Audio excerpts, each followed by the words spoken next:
क्योंकि बाकायदा वहाँ पे एक तरह से अल्लाह की कसम खाई, कोई हर्ज नहीं है। मैं मुसलमान हूँ, मैं भी अल्लाह की कसम खाऊंगी, जाहिर सी बात है। लेकिन आप क्यों कसम खा रहे हो? आप जिला प्रशासन को क्यों चुनौती दे रहे हो कि हिंदू नहीं इकट्ठा हों? और जानबूझ के मलेरकोटला में जहाँ पे आपकी पत्नी विधायक का चुनाव लड़ रही हैं, तो आप कसम क्या खा रहे हो कि हिंदू को इकट्ठा नहीं होने दोगे? तो हिंदू, आप संविधान के खिलाफ हो, आप हिंदुओं के खिलाफ तो हो ही, और आप मुसलमानों के भी खिलाफ हो। मैं क्यों कह रही हूँ मुसलमानों के खिलाफ हो? क्योंकि आपने मुसलमानों को इस्तेमाल कर रहे हो। आप मुसलमानों को सियासी चारा बना दिया है कि मैं जाऊँगा, कौम कौम की बात करूँगा, अल्लाह का नाम लूँगा और उनको मैं भड़का दूँगा। ये है, ये असली बेअदबी तो ये है। ये आप बेअदबी दिखा रहे हो अल्लाह के नाम की, कि सिद्धू जैसे लोगों को और मोहम्मद मुस्तफ़ा जैसे लोगों को पब्लिक लाइफ में क्या उनको जगह देनी चाहिए? उनकी क्या वाकई में हिंदू विरोधी, मुस्लिम विरोधी सोच है? क्या है सेक्युलरिज्म के मायने, वो समझाएं हमको। इस तरह ਦੇ ਇਲਜ਼ਾਮ ਜਿਹੜੇ ਹੈਗੇ ਭਾਜਪਾ ਤੇ ਵੀ ਲੱਗਦੇ ਰਹੇ ਆ। ਜੇ ਅਸੀਂ ਸੋਸ਼ਲ ਮੀਡੀਆ ਵੀ ਦੇਖਦੇ ਆ, ਉੱਥੇ ਆਵਾਜ਼ ਉੱਠਦੀ ਹੈ ਕਿ ਵੀ ਭਗਵਾਕਰਨ ਕਰਨ ਦੀ ਕੋਸ਼ਿਸ਼ ਕੀਤੀ ਜਾ ਰਹੀ ਹੈ ਭਾਜਪਾ ਦੇ ਵੱਲੋਂ। ਉਹ ਉਸ ਚੀਜ਼ ਨੂੰ ਲੈ ਕੇ ਤੁਹਾਡਾ ਕੀ ਸਟੈਂਡ ਹੈ? ਕਿਹੜੀ ਪਾਰਟੀ ਜਿਹੜੀ ਹੈਗੀ ਪੰਜਾਬ ਦੇ ਵਿੱਚ ਭਾਜਪਾ ਨੂੰ ਟੱਕਰ ਦੇ ਸਕਦੀ ਆ? ਪੰਜਾਬ ਦੇ ਵਿੱਚ ਸੰਯੁਕਤ ਸਮਾਜ ਪਾਰਟੀ ਜਿਹੜੀ ਹੈਗੀ ਆ ਭਾਜਪਾ ਦੇ ਲਈ ਚੁਣੌਤੀ ਪੇਸ਼ ਕਰ ਸਕਦੀ ਹੈ? जी बिल्कुल कर सकती है। ਜਗਬਾਣੀ ਟੀਵੀ ਦੇਖ ਰਹੇ ਸਾਰੇ ਹੀ ਦਰਸ਼ਕਾਂ ਦਾ ਸਵਾਗਤ ਹੈ। ਦੋਸਤੋ, ਪੰਜਾਬ ਕਾਂਗਰਸ ਪ੍ਰਧਾਨ ਨਵਜੋਤ ਸਿੰਘ ਸਿੱਧੂ ਅਤੇ ਉਹਨਾਂ ਦੇ ਐਡਵਾਈਜ਼ਰ ਮੁਹੰਮਦ ਮੁਸਤਫਾ ਦੀਆਂ ਮੁਸ਼ਕਲਾਂ ਵੱਧ ਸਕਦੀਆਂ ਨੇ। ਗੰਭੀਰ ਇਲਜ਼ਾਮ ਲੱਗੇ ਨੇ, ਭਾਜਪਾ ਦੇ ਵੱਲੋਂ ਲਗਾਏ ਗਏ ਨੇ। ਸਾਡੇ ਨਾਲ ਇਸ ਵੇਲੇ ਭਾਜਪਾ ਦੇ ਸੀਨੀਅਰ ਲੀਡਰ ਸਾਜੀਆ ਆਲਮੀ ਮੌਜੂਦ ਨੇ। ਗੱਲਬਾਤ ਕਰਨ ਦੀ ਕੋਸ਼ਿਸ਼ ਕਰਾਂਗੇ ਉਹਨਾਂ ਦੇ ਨਾਲ ਤੇ ਸਾਰੇ ਹੀ ਸਵਾਲਾਂ ਦੇ ਜਵਾਬ ਜਾਣਨ ਦੀ ਕੋਸ਼ਿਸ਼ ਕਰਾਂਗੇ। ਮੈਮ, ਸਵਾਗਤ ਹੈ जी ਮੈਮ, ਕਿਵੇਂ ਦੇਖਦੇ ਹੋ ਜੋ ਮੁਹੰਮਦ ਮੁਸਤਫਾ ਦੇ ਵੱਲੋਂ ਜੋ ਬਿਆਨ ਦਿੱਤਾ ਗਿਆ? बीजेपी ਦੇ ਵੱਲੋਂ किस तरह ਦਾ एक्शन लिया जाए? बीजेपी इस पर एक्शन की मांग कर रही है, सख्त कार्रवाई की मांग कर रही है। मुझे लगता है ये बहुत ही ख़तरनाक और भड़काऊ भाषण है, और मुझे लगता है ये हिंदू विरोधी तो है ही, क्योंकि बाकायदा वहाँ पे एक तरह से अल्लाह की कसम खाई, कोई हर्ज नहीं है। मैं मुसलमान हूँ, मैं भी अल्लाह की कसम खाऊंगी, जाहिर सी बात है। तो अल्लाह की कसम खाई, कोई इसमें बुरी बात नहीं है। अल्लाह की कसम खाओ, ईश्वर की कसम खाओ, जीसस क्राइस्ट की कसम खाओ, कोई उसमें हर्ज नहीं है। लेकिन आप क्यों कसम खा रहे हो? आप ज़िला प्रशासन को क्यों चुनौती दे रहे हो कि हिंदू नहीं इकट्ठा हों? और जानबूझ के मलेरकोटला में जहाँ पे आपकी पत्नी विधायक का चुनाव लड़ रही हैं, जो ऑलरेडी चन्नी जी के कैबिनेट में मंत्री हैं, पहले भी रह चुकी हैं विधायक, आप आईपीएस अफसर रह चुके हो, संविधान की शपथ ले रखी है आपने। आप क्या कह रहे हो? आप कौम के सिपाही हो। कौम तो हमारा क्या, पूरा भारत है। तो आप कसम क्या खा रहे हो कि हिंदू को इकट्ठा नहीं होने दोगे? तो हिंदू, आप संविधान के खिलाफ हो, आप हिंदुओं के खिलाफ तो हो ही, और आप मुसलमानों के भी खिलाफ हो। मैं क्यों कह रही हूँ मुसलमानों के खिलाफ हो?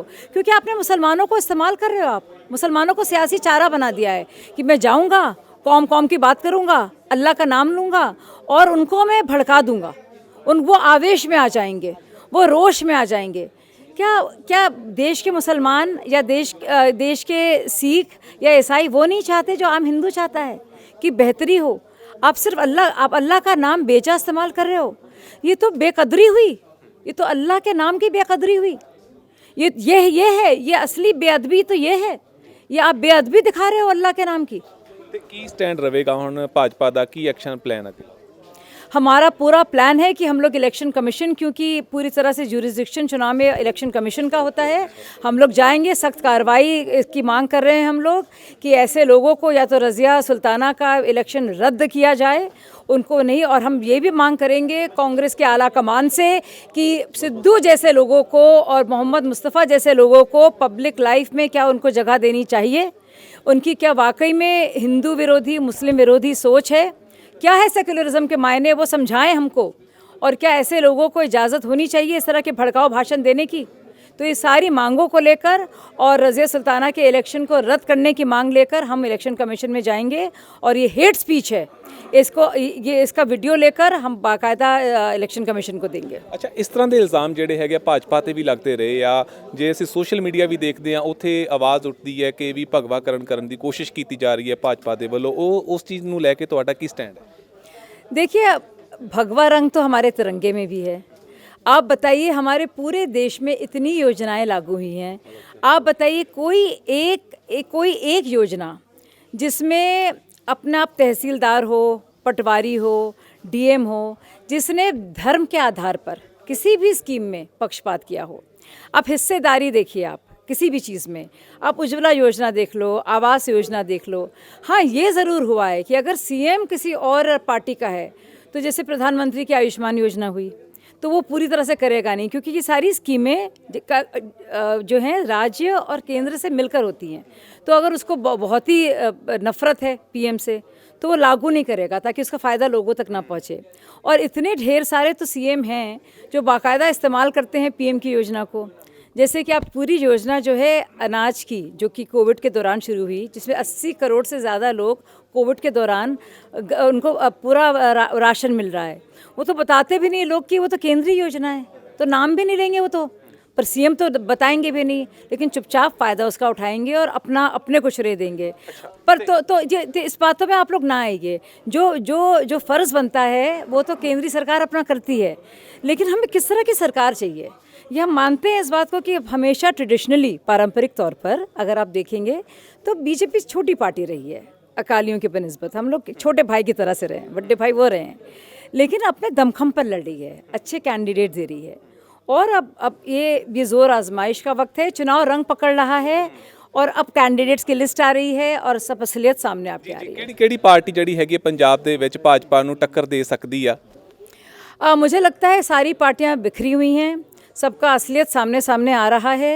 बड़ी बड़ी बातें करने वाले, मुझे तो बड़ी खुशी होती है क्योंकि आम आदमी पार्टी की तो मैं संस्थापकों में से एक हूँ, तो मुझे बड़ा अच्छा लगा भगवंत मान ने कॉमेडियन होने के बावजूद रुला रुला के अपना नाम कहलवा ही दिया और अमली जामा पहनाकर उन्होंने झूठ मूठे हेल्पलाइन वगैरह का साथ लिया।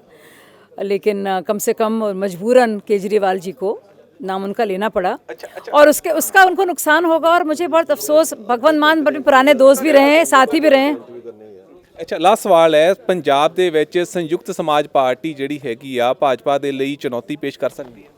जी बिल्कुल कर सकती है, बिल्कुल कर सकती है। और जो अरविंद केजरीवाल लगातार किसानों के साथ बैठते थे और हर एक जगह जाते थे, और सबसे पहले तो उन्होंने पारित किया विधानसभा में, सबसे पहले नोटिफाई करने वाले फार्म लॉज में से एक बड़ा कानून किसने पारित किया था, नोटिफाई किया था? अरविंद केजरीवाल जी ने। लेकिन फिर उन्होंने मूड देखा, अरे किसान हड़ताल पर चले गए हैं, पंजाब में नुकसान होगा, फ़ौरन वापस ले लिया, फ़ौरन चले गए मैदान में। तो वो तो पलटी मार हैं, केजरीवाल का दूसरा तो पलटी मार है, यू टर्न बेचारे करते रहते हैं, तो हर चीज़ में फ्लिप फ्लॉप। आपको याद है कैसे उन्होंने माफ़ी भी मांगी थी ना, आपको याद होगा अच्छी तरह से, मजीठिया जी से पहले क्या क्या बोला, फिर नहीं मुझे ख़त्म करने दीजिए मेरी बात को। तो अब वही किसान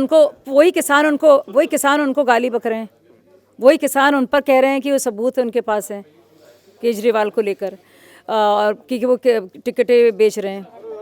अच्छा, मेरा लास्ट सवाल है, तो मेरा लास्ट सवाल है, लगता है कि भी यही कारण है कि भी भाजपा ਦੇ ਵੱਲੋਂ यही कारण है जो लिस्ट जारी की गई है किसानां ਦੇ ਨਾਮ ਜਾਰੀ ਕੀਤੇ ਗਏ ਨੇ? एक मिनट मेरे ਚਲੋ ਫਿਲਹਾਲ ਜੋ ਗੱਲਬਾਤ ਹੋਈ ਹੈ, ਕਿਸਾਨਾਂ ਦੀ ਜਿਹੜੀ ਪਾਰਟੀ ਹੈਗੀ ਹੈ, ਸਾਜੀ ਆਲਮੀ ਨੇ ਵੀ ਮੰਨਿਆ ਕਿ ਵੀ ਉਹ ਚੁਣੌਤੀ ਪੇਸ਼ ਕਰ ਸਕਦੀ ਹੈ, ਚੁਣੌਤੀ ਬਣ ਸਕਦੀ ਹੈ ਭਾਜਪਾ ਦੇ ਲਈ। ਉਹਨਾਂ ਨੇ ਖੁਦ ਇਹ ਸਵੀਕਾਰ ਕੀਤਾ ਤੇ ਨਾਲ ਹੀ ਉਹਨਾਂ ਨੇ ਕਿਹਾ ਕਿ ਨਵਜੋਤ ਸਿੰਘ ਸਿੱਧੂ ਤੇ ਉਹਨਾਂ ਦੇ ਐਡਵਾਈਜ਼ਰ ਦੇ ਖਿਲਾਫ ਕਾਰਵਾਈ ਕੀਤੀ ਜਾਵੇਗੀ, FIR ਦਰਜ ਕਰਵਾਈ ਜਾਵੇਗੀ, ਕਿਉਂਕਿ ਉਹਨਾਂ ਨੇ ਜੋ ਬਿਆਨ ਦਿੱਤਾ ਹੈ ਉਹ ਮੰਨਣਯੋਗ ਨਹੀਂ ਹੈ, ਨਿੰਦਣਯੋਗ ਹੈ। ਤੁਸੀਂ ਬਣੇ ਰਹੋ ਜਗਬਾਣੀ TV ਦੇ ਨਾਲ। ਮੇਰੇ ਨਾਲ ਕੈਮਰਾ ਪਰਸਨ ਅਮਿਤ ਕੁਮਾਰ।